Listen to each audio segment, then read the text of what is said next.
They told everyone I gave up, said I quit something big to chase something small. They stopped asking questions. They started telling my story for me, but the truth was never loud. It was just waiting for the right moment to speak. If you believe in quiet strength, in stories that grow slowly but strike deep, subscribe to the channel because sometimes the most powerful journeys are the ones no one saw coming. My name is Emily Carter. I'm 31 years old. I live in a small apartment above a bookstore in Seattle. I make my own coffee, I pay my own bills, and apparently, I'm still the family disappointment. I was supposed to be a doctor, the smart one, the overachiever, the golden child, at least until I wasn't. I dropped out of med school in my second year. It wasn't drugs or drama or scandal, just burnout, pure and simple, the kind that hollowed me out from the inside, the kind no one noticed because I still smiled at Christmas dinner. When I left, my father didn't speak to me for months.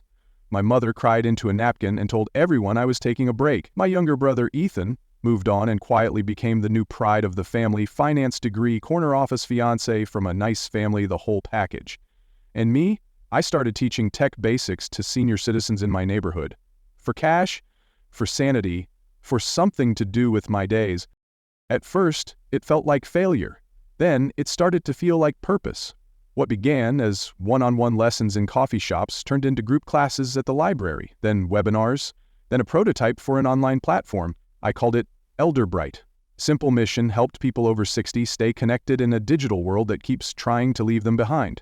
We taught email, video calls, online banking, digital safety, even how to spot fake news before it spreads to every ant on Facebook. It wasn't flashy, it wasn't a unicorn startup, but it was working. That week, I did a video call with a woman named Mrs. Harper, 83 years old, 2 hip replacements, and enough sass to power a sitcom. It took us 40 minutes to set up her Zoom mic. She called me darling and muttered, "This machine hates me." But when it finally worked and she saw her son's face on screen, a man who lived 3 states away, she gasped, hand over her mouth, and whispered, "You brought my baby into my living room." Moments like that don't make headlines, but they change lives. And that's what I built Elderbright for.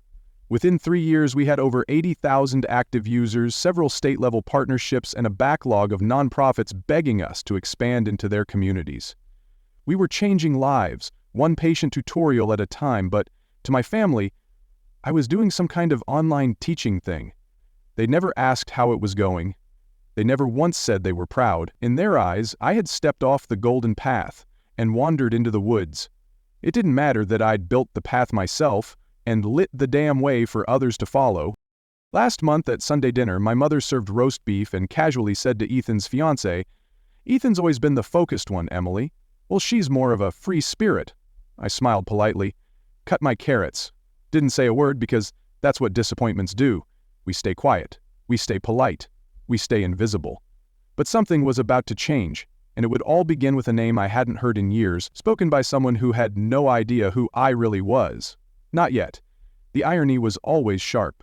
I could build a platform for thousands of strangers to feel seen, but I couldn't get my own family to ask me a single real question.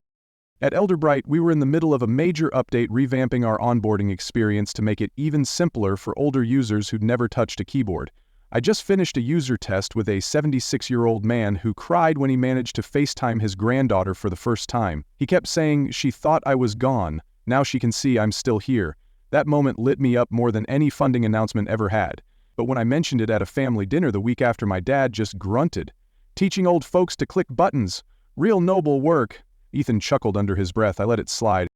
They didn't know that clicking buttons had turned into a full-stack educational platform, built on adaptive UX principles and a custom accessibility framework designed to work seamlessly with screen readers, motor skill tracking, and voice command optimization. They didn't know that our monthly newsletter had a 78% open rate, that we were being piloted in 3 state-run community centers, that my little project was changing more lives in a week than most of their boardroom meetings did in a year.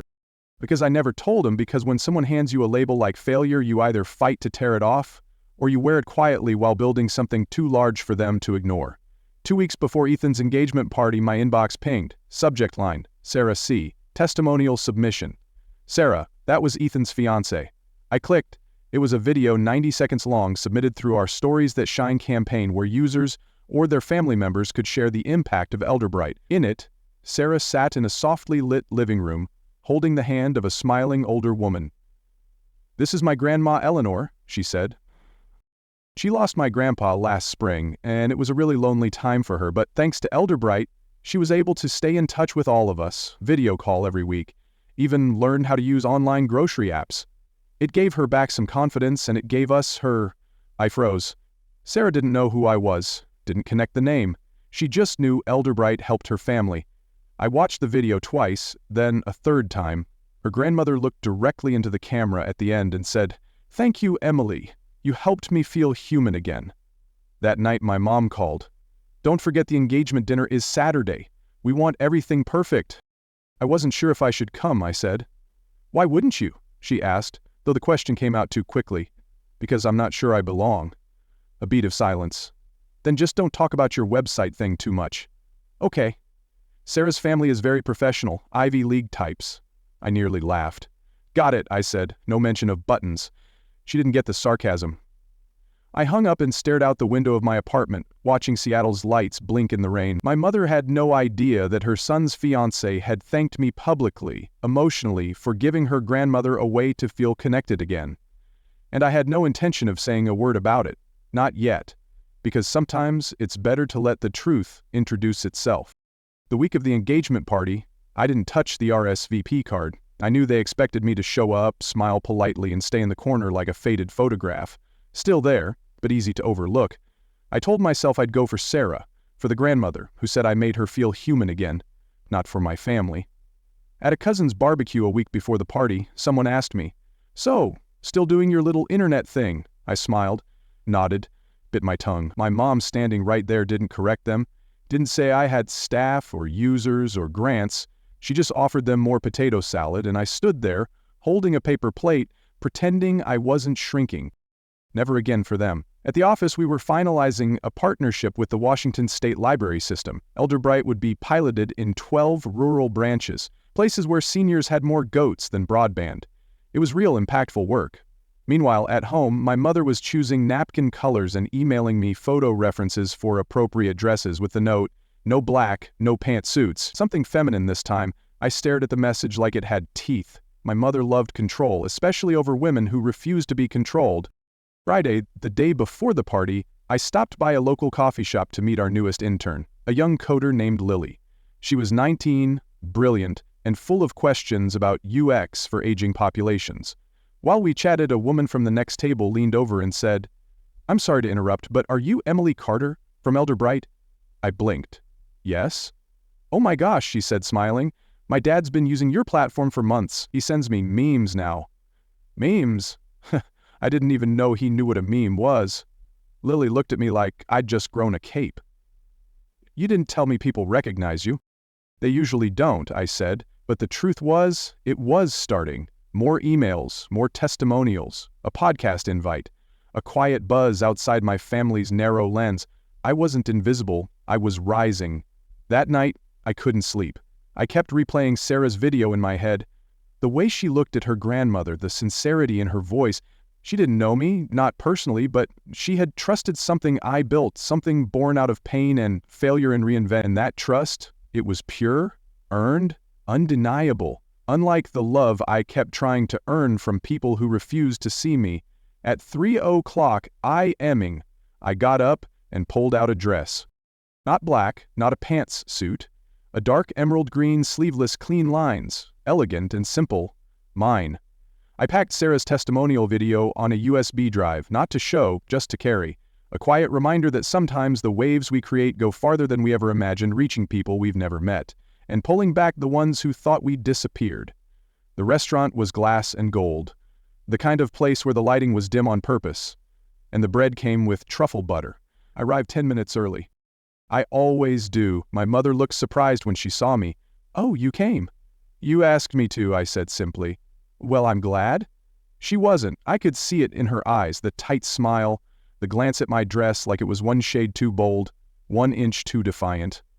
I took my seat near the end of the table, far enough to be out of focus, just how they liked it. Ethan and Sarah arrived 15 minutes later, beaming radiant. Sarah hugged everyone, including me. She didn't say much, didn't recognize me yet. Not like that. The evening wore on with speeches and champagne toasts. Ethan's boss stood up to say something that sounded expensive. Sarah's father spoke about legacy and loyalty.